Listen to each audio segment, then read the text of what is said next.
नमस्कार दोस्तों, स्वागत है आप सभी का आपके अपने YouTube चैनल जीके जीएस के भंडारा पर। साथियों, आज की इस वीडियो में यूपी पुलिस कांस्टेबल री एग्जाम के लिए एग्जामपुर का संगम प्रैक्टिस सेट लेकर के आया हूं। अगर आप इन संगम प्रैक्टिस सेट को पूरा लगा लेते हैं तो मैं गारंटी के साथ करूं कि अगर आपका 23 अगस्त 2024 को जो पेपर आने वाला है वो इन्हीं संगम प्रैक्टिस सेटों से आने वाला है। तो संगम प्रैक्टिस टोटल 15, अगर आप इन 15 प्रैक्टिस सेटों को लगाना चाहते हैं तो आप हमारे यूट्यूब चैनल को सब्सक्राइब कर लीजिएगा। मैं आपको पूरे 15 के 15 प्रैक्टिस सेट कराने वाला हूँ। अगर आप इस प्रैक्टिस सेट को डाउनलोड करना चाहते हैं तो एग्जामपुर के ऑफिशियल ऐप पर ये प्रैक्टिस सेट आपको मिल जाएगा। अगर आपको ये वीडियो पसंद आती है तो वीडियो को आप लोग लाइक कर देना। चैनल को आप लोगों ने अभी तक सब्सक्राइब नहीं कर रखा होगा तो चैनल को आप लोग जरूर सब्सक्राइब कर लीजिएगा। फिर चलिए शुरू करते हैं। तो पहला प्रश्न है आपके सामने कि मानवाधिकारों की सार्वभौमिक घोषणा के किस अनुच्छेद में कहा गया है कि प्रत्येक व्यक्ति को जीवन, स्वतंत्रता और व्यक्तिगत सुरक्षा का अधिकार है। तो ये कौन से अनुच्छेद में कहा गया है? तो ये कहा गया अनुच्छेद संख्या 2 में। एक का राइट आंसर हो जाएगा ऑप्शन संख्या बी।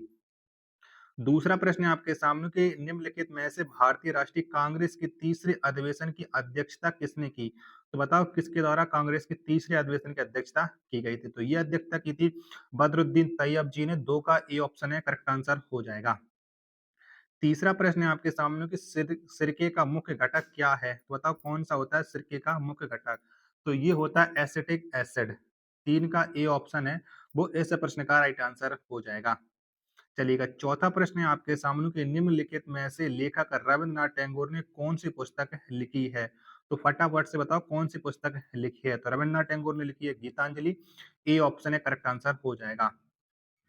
पांचवा प्रश्न है आपके सामने किसी निश्चित समय अवधि में किसी देश की सीमाओं के भीतर उत्पादित सभी अंतिम वस्तुओं और सेवाओं के कुल मूल्य के लिए क्या शब्द है? तो इसके लिए क्या शब्द है? तो इसके लिए है सकल घरेलू उत्पाद। 5 का ए ऑप्शन है करेक्ट आंसर हो जाएगा। चलिएगा, अगला प्रश्न आ जाता है प्रश्न संख्या 6 है आपके सामने कि निम्नलिखित में से किस संगठन का मुख्यालय हैदराबाद तेलंगाना में स्थित है? तो कौन संगठन का मुख्यालय है? चारों ऑप्शन है वो आपकी स्क्रीन पर शो हो रहा है। तो इंडियन स्कूल ऑफ बिजनेस का है ऑप्शन संख्या ए इस प्रश्न का करेक्ट आंसर हो जाएगा। सातवां प्रश्न है आपके सामने कि उत्तर प्रदेश पुलिस का प्रमुख कौन होता है? तो कौन होता है? तो उत्तर प्रदेश पुलिस का जो प्रमुख होता है वो होता है पुलिस महानिदेशक, जैसे हम डीजीपी बोलते हैं। 7 का ए ऑप्शन है करेक्ट आंसर आप लोगों का हो जाएगा। आठवां प्रश्न है आपके सामने कि भगवान कृष्ण के जन्म के उपलक्ष्य में कौन सा त्योहार मनाया जाता है? तो कौन सा मनाते हैं? तो ये मनाते हैं जन्माष्टमी। ए ऑप्शन है वो करेक्ट आंसर हो जाएगा।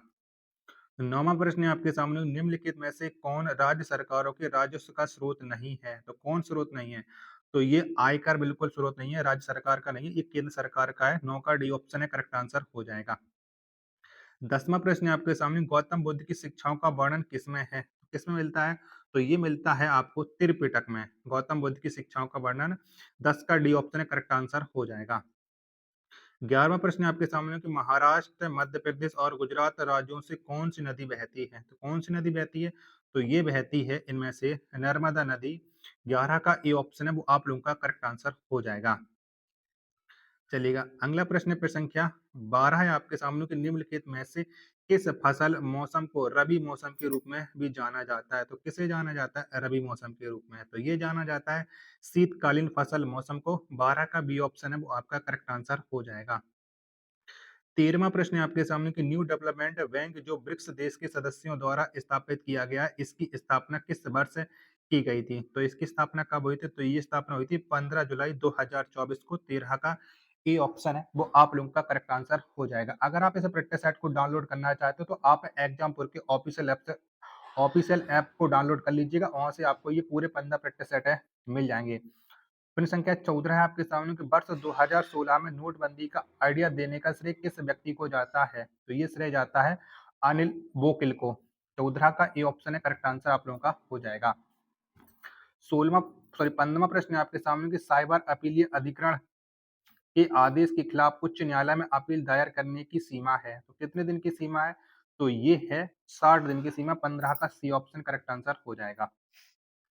16वां प्रश्न है आपके सामने कि वस्तु एवं सेवा कर किस तरह का कर है? तो ये कैसा कर है? जीएसटी। तो ये एक है अप्रत्यक्ष कर है। 16 का बी ऑप्शन करेक्ट आंसर हो जाएगा। 17वां प्रश्न है आपके सामने कि मैक्सिको की मुद्रा है, तो बताओ कौन सी है मैक्सिको की मुद्रा? तो पेसो ये मैक्सिको की मुद्रा है। 17 का सी ऑप्शन है वो करेक्ट आंसर आप लोगों का हो जाएगा। चलिए 18वां प्रश्न है आपके सामने कि संयुक्त राष्ट्र ने स्वदेशी भाषाओं का अंतर्राष्ट्रीय दशक किस वर्ष से किस वर्ष तक नामित किया है? बताओ ये कब से कब तक नामित किया है, ये आपको बताना है 18 का राइट आंसर। तो ये नामित किया है 2022 से 2032 तक। 18 का बी ऑप्शन एकदम करेक्ट आंसर आप लोगों का हो जाएगा। चलिएगा 19वां प्रश्न है आपके सामने कि निम्नलिखित में से मानसून पुस्तक के लेखक कौन है? तो किसके द्वारा ये पुस्तक लिखी गई है मानसून? तो ये लिखी गई है अभय कुमार के द्वारा। 19 का ए ऑप्शन करेक्ट आंसर आप लोगों का हो जाएगा। 20वां प्रश्न है आपके सामने कि T20 वर्ल्ड कप 2024 के ब्रांड एम्बेसडर किसे नियुक्त किया गया? तो कौन बने थे? तो T20 वर्ल्ड कप 2024 को जो ब्रांड एम्बेसडर है वो है क्रिस डोल। 20 का क्रिस डोल नहीं, ये थे शाहिद अफरीदी थे, माफी चाहता हूँ। 20 का सी ऑप्शन है वो करेक्ट आंसर आप लोगों का हो जाएगा। 21वां प्रश्न है आपके सामने कि निम्नलिखित में से किस मुगल शासक ने प्रथम बार शाही चित्र कार्यशाला की स्थापना की थी? तो ये स्थापना की थी अकबर ने। 21 का सी ऑप्शन है वो करेक्ट आंसर हो जाएगा। 22वां प्रश्न है आपके सामने कि नीति आयोग इनमें से कौन सी संस्था है? तो बताइए कैसी संस्था है? तो नीति आयोग ये एक गैर संवैधानिक संस्था है। 22 का ए ऑप्शन है वो करेक्ट आंसर आप लोगों का हो जाएगा। 23वां प्रश्न है आपके सामने कि भारत में मनरेगा की शुरुआत किस वर्ष से की गई? तो कब शुरुआत हुई थी? तो 2 अक्टूबर 2009 को भारत में मनरेगा की शुरुआत हुई थी। 23 का ए ऑप्शन है करेक्ट आंसर आप लोगों का हो जाएगा। 24वां प्रश्न है आपके सामने कि जापान अपने अंतरिक्ष यान को चंद्रमा की सतह पर उतारने वाला विश्व का कौन सा देश है? तो ये विश्व का है चौथा देश, ये विश्व का 5वां देश है। 24 का बी ऑप्शन है करेक्ट आंसर आप लोगों का हो जाएगा। 25वां प्रश्न है आपके सामने कि भारत नेट परियोजना की मुख्य एजेंसी कौन सी है? तो कौन सी है? तो इसकी मुख्य एजेंसी है बीएसएनएल। 25 का ए ऑप्शन है करेक्ट आंसर आप लोगों का हो जाएगा। चलिएगा 26वां प्रश्न है आपके सामने कि निम्नलिखित में से कौन सी नदी उड़ीसा में अपना डेल्टा बनाती है? तो कौन सी नदी बनाती है डेल्टा? तो ये बनाती है महानदी उड़ीसा में। 26 का सी ऑप्शन है वो आपका करेक्ट आंसर है हो जाएगा। चलिएगा 27वां प्रश्न है आपके सामने कि वर्ष 1947 में भारतीय राष्ट्रीय कांग्रेस के दिल्ली अधिवेशन की अध्यक्षता किसने की? तो किसने अध्यक्षता की थी? तो ये की थी राजेंद्र प्रसाद ने। 27 का ये ऑप्शन है करेक्ट आंसर आप लोगों का हो जाएगा। 28वां प्रश्न है आपके सामने कि संयुक्त राष्ट्र शैक्षिक विज्ञान तथा सांस्कृतिक संगठन का मुख्यालय किस स्थान पर स्थित है? यानी यूनेस्को का मुख्यालय। तो ये स्थित है पेरिस में। 28 का राइट आंसर डी ऑप्शन हो जाएगा।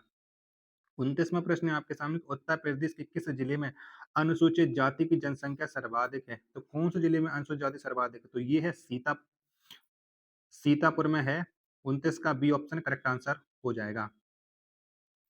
चलिएगा 23वां प्रश्न है आपके सामने कि मोतीलाल नेहरू बाल संग्रहालय लखनऊ की स्थापना किस वर्ष से की गई थी? तो ये स्थापना कब हुई थी? तो ये स्थापना हुई थी 1957 में। 30 का डी ऑप्शन है करेक्ट आंसर हो जाएगा। 31वां प्रश्न है आपके सामने कि हाल ही में किसे प्रथम उत्तर प्रदेश से गौरव सम्मान 2023-24 से प्रदान किया गया? तो ये किसे प्रदान किया गया? तो ये प्रदान किया गया था नवीन तिवारी को। 31 का बी ऑप्शन वो आपका करेक्ट आंसर हो जाएगा। 32वां प्रश्न है आपके सामने कि विश्व में प्रथम बार विश्व बाल श्रम निदेश दिवस किस वर्ष मनाया गया? तो ये मनाया गया था 32 का राइट आंसर हो जाएगा 2002 में। बी ऑप्शन है वो इसका एकदम से राइट आंसर हो जाएगा। 33वां प्रश्न है आपके सामने कि इलाहाबाद उच्च न्यायालय के प्रथम भारतीय मुख्य न्यायाधीश थे, तो कौन थे? तो इसके जो प्रथम मुख्य न्यायाधीश थे वो आपको बताना है। तो 33 का जो राइट आंसर हो जाएगा ये थे शाह मोहम्मद सुलेमान। यानी 33 का डी ऑप्शन है वो इसका करेक्ट आंसर आप लोगों का हो जाएगा। 34वां प्रश्न है आपके सामने कि निम्नलिखित में से किस देश में एसर एनर्जी ट्रांजिशन द्वारा यूरोप का पहला हाइड्रोजन तैयार बिजली संयंत्र स्थापित किया जाएगा? तो ये स्थापित किया जाएगा यूनाइटेड किंगडम में यानी यूके में। 34 का सी ऑप्शन है वो इसका एकदम से राइट आंसर हो जाएगा। चलिए अगला प्रश्न संख्या 35 है आपके सामने कि भारत और मंगोलिया की सेनाओं के मध्य संयुक्त सैन्य अभ्यास नॉर्मडेक एलिफेंट का 12वां संस्करण किस राज्य में आयोजित किया गया? तो ये कहाँ पर आयोजित किया गया? तो ये आयोजित किया गया था भारत के मेघालय राज्य में।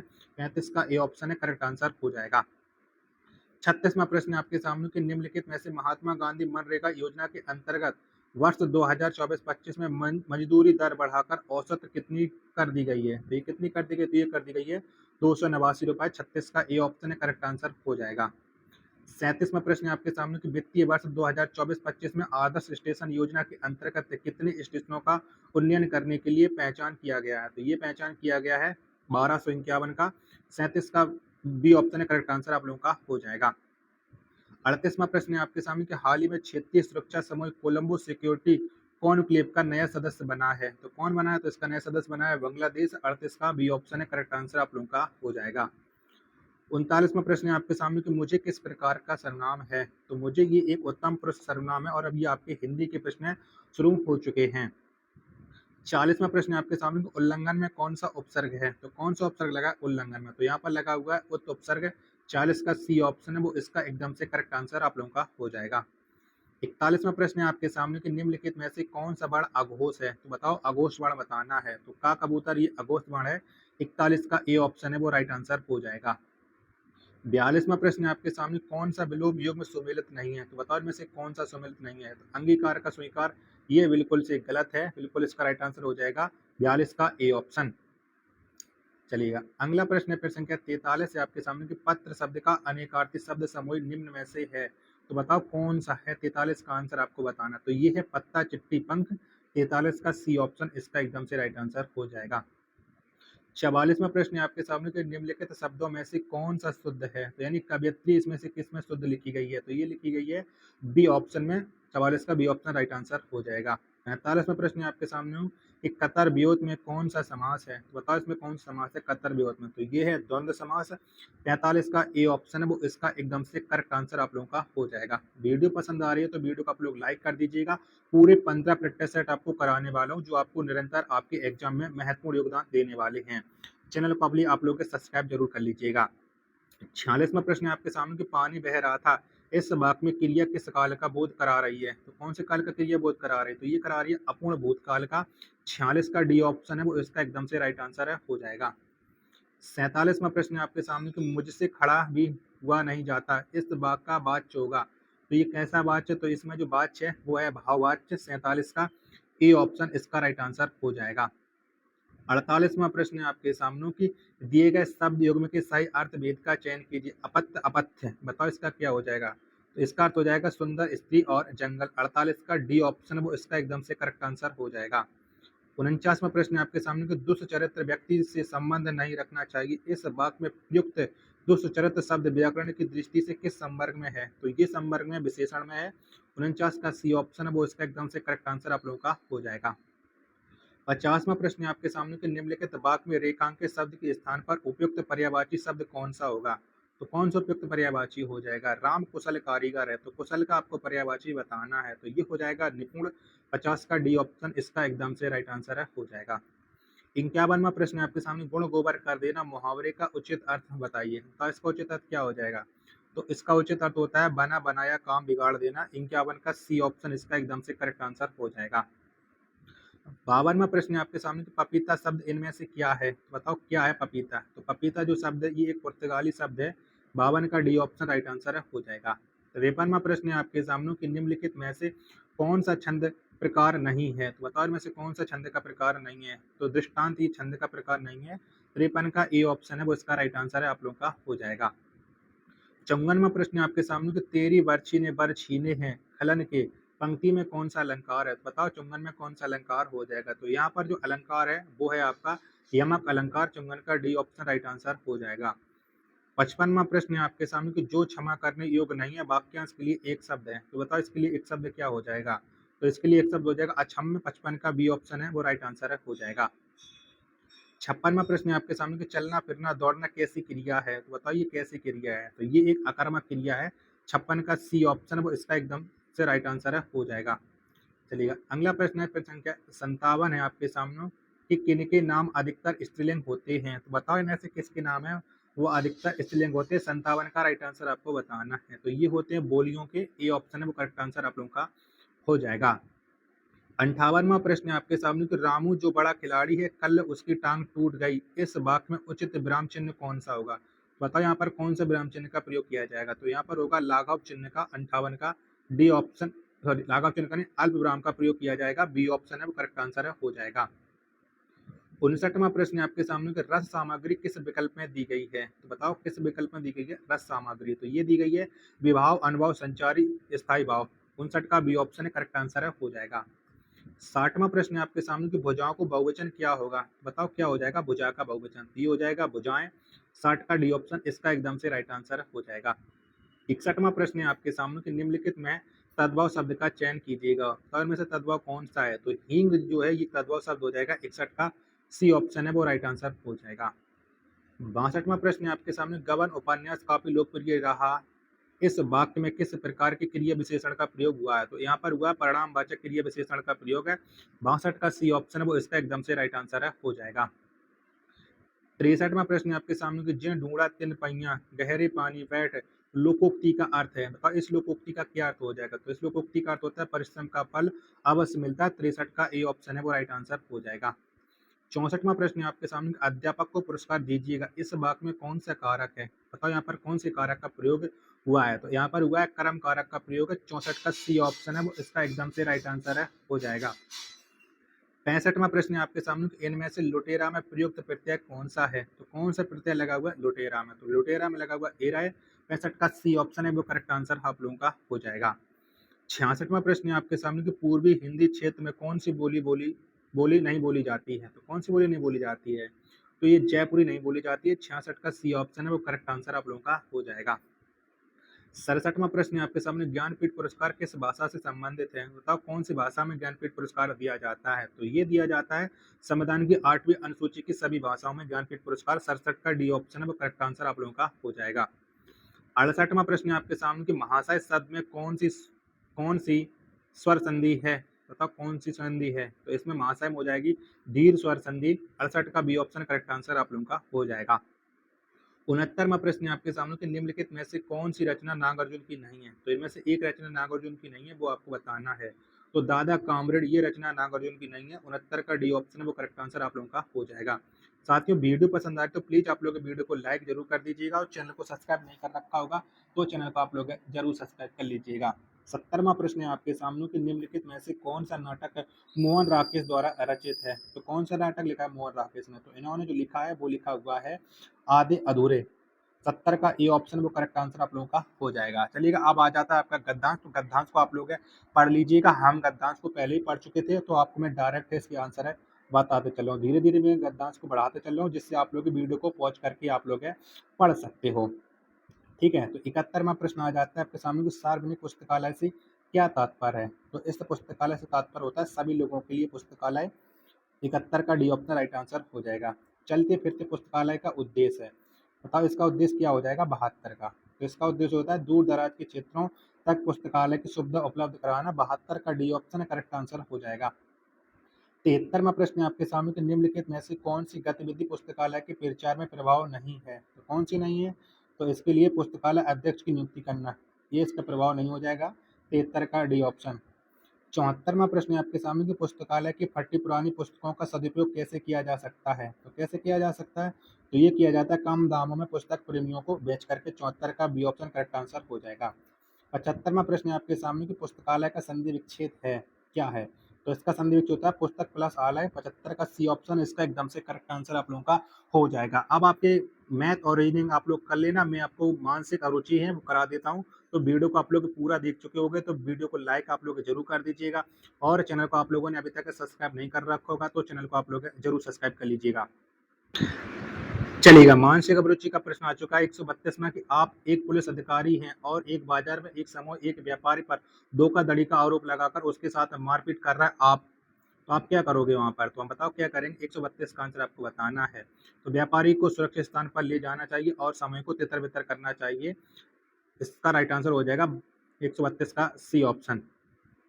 चलिएगा 133वां प्रश्न है आपके सामने कि आप एक पुलिस अधिकारी हैं और आपको पता चलता है कि एक प्रभावशाली व्यक्ति एक गंभीर अपराध में लिप्त है। वह आपको इस मामले को दबाने के लिए धमकी और रिश्वत दोनों की पेशकश कर रहा है। तो आप बताओ समय आप क्या करोगे ये आपको बताना। ये ऑप्शन आपकी स्क्रीन पर रही है। 133 का राइट आंसर क्या हो जाएगा फटाफट से?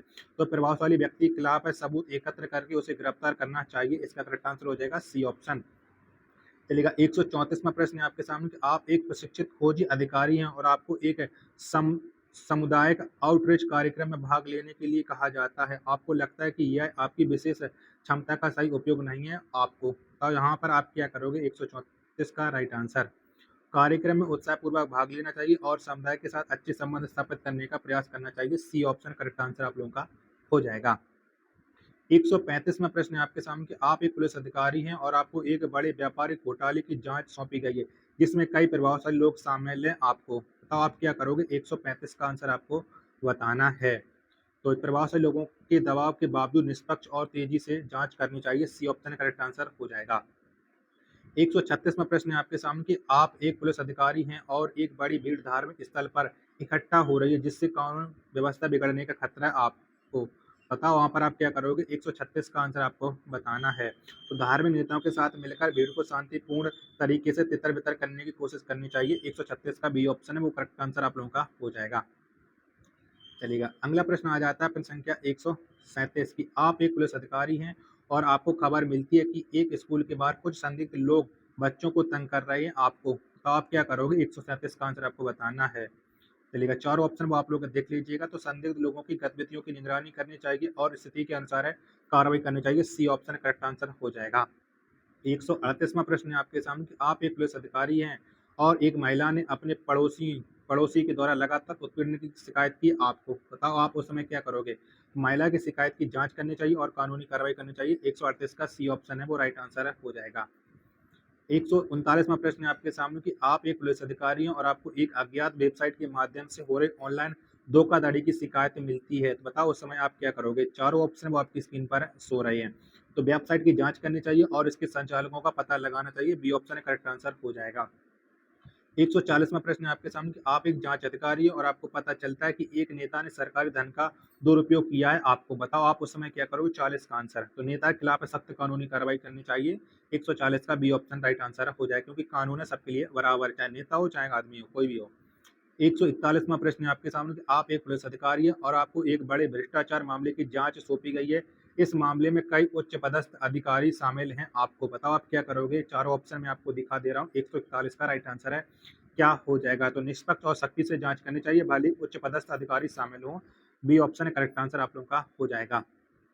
142वां प्रश्न है आपके सामने कि आप एक पुलिस अधिकारी हैं और आपको एक आतंकवादी हमले की आशंका के बारे में जानकारी मिलती है, जबकि आपका बच्चा गंभीर रूप से बीमार है और अस्पताल में भर्ती है आपको। बताओ आप वहाँ पर क्या करोगे? 142 के चारों ऑप्शन आपकी स्क्रीन पर शो रहे हैं। बच्चों की देखभाल के साथ-साथ हमले की जांच के लिए सहयोगी को मार्गदर्शन देना चाहिए। सी ऑप्शन है वो करेक्ट आंसर आप लोगों का हो जाएगा।